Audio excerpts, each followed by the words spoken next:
अस्सलाम वालेकुम, कैसे हैं आप सब। तो आज हम स्टार्ट करने जा रहे हैं एक्सरसाइज 10 बी के क्वेश्चन नंबर 3 का पार्ट नंबर बी। तो इससे पहली वाली वीडियो में मैं पार्ट नंबर ए आपको समझा चुका हूं। तो मेरे पास ये थिंक न्यू सिलेबस मैथमेटिक्स की बुक 1 है और उसका ये चैप्टर नंबर 10 चल रहा है। मैंने इस चैप्टर के नेम से एक सेपरेट प्लेलिस्ट बनाई हुई है, उसका लिंक भी नीचे डिस्क्रिप्शन में दिया हुआ है ताकि आप लोगों को इस चैप्टर से रिलेटेड तमाम सॉल्यूशंस एक जगह पर आसानी से इसी प्लेलिस्ट में मिल सकें। इसके अलावा आपको डिस्क्रिप्शन में मेरे सोशल अकाउंट्स के लिंक यानी मेरी फेसबुक प्रोफाइल, मेरी इंस्टाग्राम प्रोफाइल और मेरा ईमेल आईडी भी मिल जाएगा। आप इन्हीं अकाउंट्स के थ्रू अपने क्वेश्चंस को, सजेशंस को मुझ तक भी पहुंचा सकते हैं। तो स्टार्ट करते हैं हम क्वेश्चन नंबर 3 को। इसकी पहले स्टेटमेंट को रीड करेंगे, फिर पार्ट नंबर बी को स्टार्ट लेंगे। तो यहाँ पे लिखा हुआ है in each of the following figures A B is parallel to C D. तो मैं आपको पहले भी बता चुका हूं कि ये जो ए बी और सी डी के दरमियान दो लाइंस इस तरीके से मेंशन्ड है, हम इसको पढ़ते हैं पैरेलल टू। ये तब हम यूज करते हैं जब हमने दो चीजों को पैरेलल कहना हो। तो यहाँ पर ए बी से मुराद एक लाइन है, सी डी से मुराद एक लाइन है और ये दोनों लाइंस आपस में पैरेलल हैं, इसलिए इनके दरमियान ये दो लाइंस इस तरीके से लगाई गई हैं। तो आपको ये कहा जा रहा है कि क्वेश्चन नंबर 3 के डिफरेंट पार्ट्स में जो डिफरेंट फिगर्स गिवन है, हर फिगर में जो ए बी और सी डी लाइन है वो आपस में पैरेलल है और ऐसी लाइन को पैरेलल बोलते हैं जो आपस में एक दूसरे को क्रॉस ना करें, एक दूसरे को टच ना करें। आगे पढ़ें तो आगे लिखा हुआ है find the value of unknowns. तो क्वेश्चन नंबर 3 के डिफरेंट पार्ट्स में जो डिफरेंट फिगर्स हैं, हर फिगर में कोई ना कोई अननोन है, आपने उसी अननोन की वैल्यू को फाइंड आउट करके दिखाना है। और अननोन से मुराद यहाँ पर अननोन एंगल है। हर फिगर के अंदर आपको कोई ना कोई अननोन एंगल मिलेगा, आपने उसी की वैल्यू को फाइंड आउट करके दिखाना है। तो अब हम नीचे स्टार्ट लेते हैं पार्ट नंबर बी से।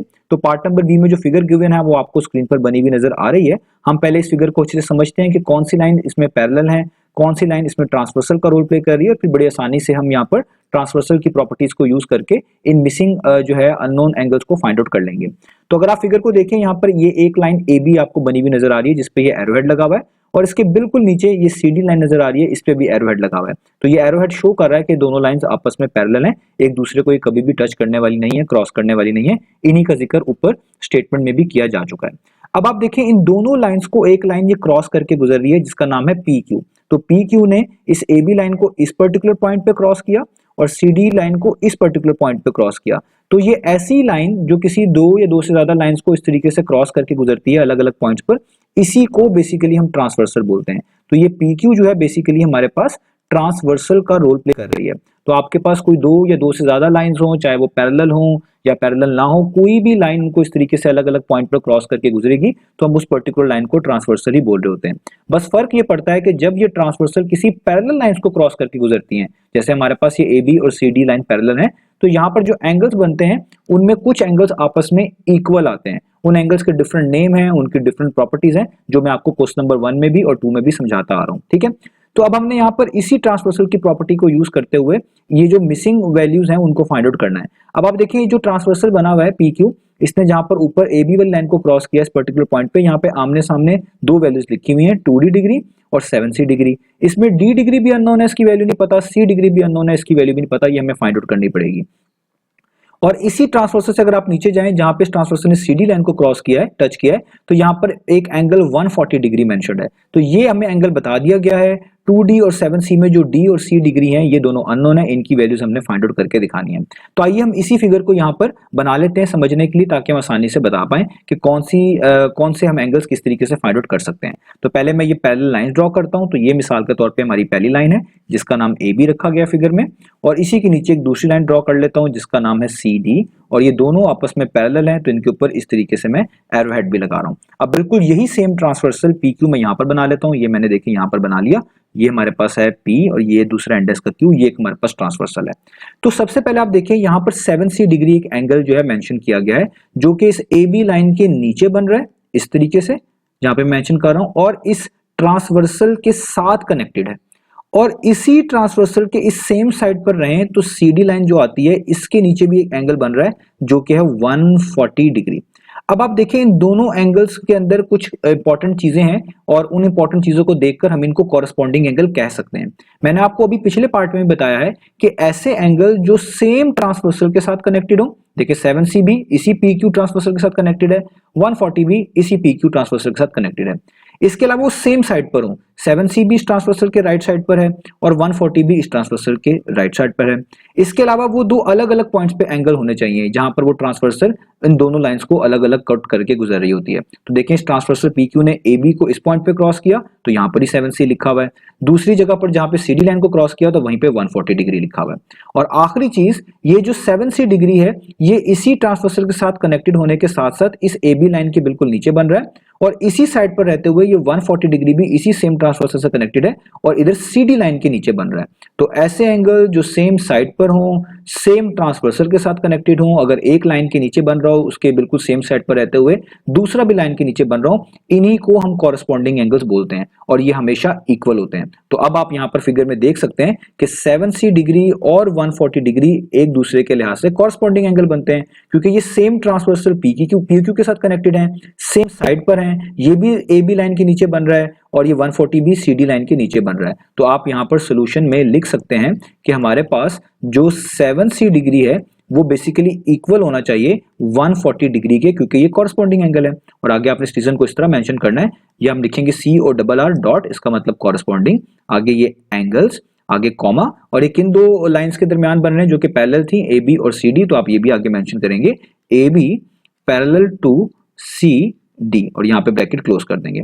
अब यहाँ पर आप देखिए बड़ी आसानी से आप जो है ना C डिग्री की वैल्यू फाइंड आउट कर सकते हैं। तो C डिग्री यहीं पर रहेगा, 7 यहाँ पर मल्टीप्लाई हो रहा है, इसको अगर आप इक्वेशन के दूसरी तरफ मूव करेंगे तो ये 140 को जाकर डिवाइड करेगा तो यहाँ पे आ जाएगा 140 डिग्री डिवाइडेड बाय 7। तो 7 1 टाइम 7 होता है, 7 20 टाइम्स जो है 140 होता है। तो आप देखें आपको C की वैल्यू तो पता चल गई, C डिग्री किसके इक्वल आ गया, 20 डिग्री के। और जब क्योंकि दोनों चीजें इक्वल हैं तो कंपैरिजन कर लें, डिग्री डिग्री के लिहाज से सेम है तो नीचे लिखी हुई चीजें भी सेम होंगी, इनको आप बगैर डिग्री के भी लिख सकते हैं, यानी आप जस्ट यूं भी लिख सकते हैं कि C की वैल्यू क्या है, वो है 20। तो देखिए हमें C की वैल्यू हमने फाइंड आउट कर ली।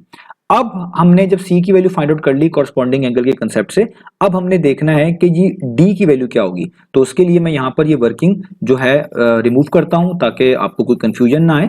तो मैं यहाँ पे वर्किंग रिमूव करता हूँ। अब मैं आपको ये समझाता हूँ कि D डिग्री की हम वैल्यू किस तरीके से फाइंड आउट करेंगे, ठीक है।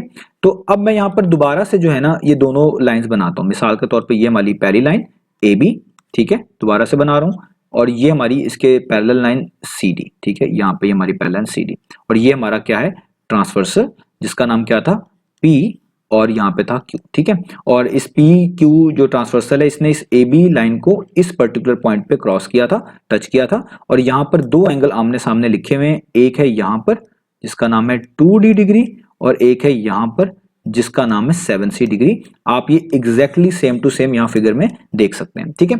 अब यहाँ पर हमने एक डिफरेंट प्रॉपर्टी यूज करनी है, और वो डिफरेंट प्रॉपर्टी कौन सी है, वो मैंने आपको बताया हुआ था कि जब भी कोई दो लाइंस या दो से ज्यादा लाइंस एक दूसरे को क्रॉस करती हैं किसी कॉमन पॉइंट पर, जैसे ये वाली लाइन आप कह लें लाइन नंबर 1 है, ये वाली कोई लाइन नंबर 2 है, और इन दोनों ने एक दूसरे को इस पॉइंट के ऊपर क्रॉस किया जहां पे मैंने क्रॉस लगाया, तो इस पॉइंट के ऊपर जो आमने सामने एंगल बनते हैं ना, जैसे एक एंगल यहां पर बने फॉर एग्जांपल एंगल 1, एक एंगल यहां पर बने फॉर एग्जांपल इसका नाम एंगल 2, इनको हम बोलते हैं वर्टिकली ऑपोजिट एंगल, और ये हमेशा आपस में इक्वल होते हैं। इसी तरीके से अगर कोई एंगल यहां पर बनेगा इसका नाम एंगल 3 रख दूं, और कोई एंगल यहां पर बनेगा इसका नाम एंगल 4 रख दूं, तो ये एंगल 3 और एंगल 4 भी एक दूसरे के आमने सामने हैं, तो ये भी आपस में इक्वल होंगे। ऐसे एंगल्स का नाम होता है वर्टिकली ऑपोजिट एंगल। तो अगर आप इसी चीज को यहां पर कंसीडर करें तो ये आपकी AB जो है एक लाइन है, इस तरीके से इस डायरेक्शन में जा रही है, और PQ भी ट्रांसवर्सल के तौर पे एक लाइन है जो इस तरीके से नीचे जा रही है। इन दोनों लाइन ने एक दूसरे को इस वाले पॉइंट पर जहां पे मैंने क्रॉस लगाया, क्रॉस किया है, टच किया है, और यहां पर देखें आमने सामने एंगल बन रहे हैं, एक है 7C और इसके बिल्कुल सामने एक है 2D। ये वर्टिकली ऑपोजिट एंगल हमेशा एक ही पॉइंट से कनेक्टेड होते हैं, देखिए दोनों ही सेम ही पॉइंट से कनेक्टेड हैं। तो ऐसे एंगल जो आमने सामने बने जब इस तरह दो लाइंस क्रॉस करती हैं एक ही पॉइंट से कनेक्टेड हो, तो ये आमने सामने वाले एंगल्स को बोलते हैं वर्टिकली ऑपोजिट एंगल, और ये हमेशा इक्वल होते हैं। इसका मतलब ये 7C डिग्री इक्वल होगा 2D डिग्री के। तो यहां पर हम सोल्यूशन में लिखेंगे कि 7C डिग्री बेसिकली इक्वल होगा किसके, 2D डिग्री के। और आगे रीजन क्या लिखेंगे, वर्टिकली ऑपोजिट एंगल। तो वर्टिकली को शॉर्ट फॉर्म में लिखेंगे VERT डॉट, ये वर्टिकली हो गया, ऑपोजिट को शॉर्ट फॉर्म में लिखेंगे OPP डॉट, ये ऑपोजिट हो गया, और एंगल्स को लिखेंगे ये एंगल और आगे S डाल देंगे और ब्रैकेट क्लोज कर देंगे। वर्टिकली ऑपोजिट एंगल के लिए इतना लिखना काफी है। तो अब देखिए यहां से हम D की वैल्यू कैसे निकाल सकते हैं, हमें पता है C की वैल्यू 20 है, तो हम क्या करेंगे, C की वैल्यू को यहां पर पुट कर देंगे। तो यहां पर जो 7C लिखा हुआ है, C की जगह पर आप C की वैल्यू पुट कर दे 20, तो देखिए मैंने राउंड ब्रैकेट्स डालकर c की वैल्यू 20 पुट कर दी। इक्वल टू का साइन वैसे ही 2d डिग्री वैसे का वैसे ही। अब पहले 7 को 20 से मल्टीप्लाई करना पड़ेगा, ब्रैकेट्स ओपन करनी है तो 7 मल्टीप्लाई बाय 20 कितना होता है, वो होता है 140। तो ये हो जाएगा 140 और यहाँ पे रह जाएगा जस्ट 2 और आगे आ जाएगा d डिग्री। अब हमने d की वैल्यू निकालनी है तो 2 यहाँ पर मल्टीप्लाई हो रहा है, इसको इक्वेशन के दूसरी तरफ मूव करेंगे तो 140 को जाके डिवाइड करेगा तो ये हो जाएगा 140, ठीक है, ये डिग्रीज में है, ठीक है, तो 140 डिग्री डिवाइडेड बाय 2 और यहाँ पे सिर्फ क्या बच जाएगा आपके पास d डिग्री।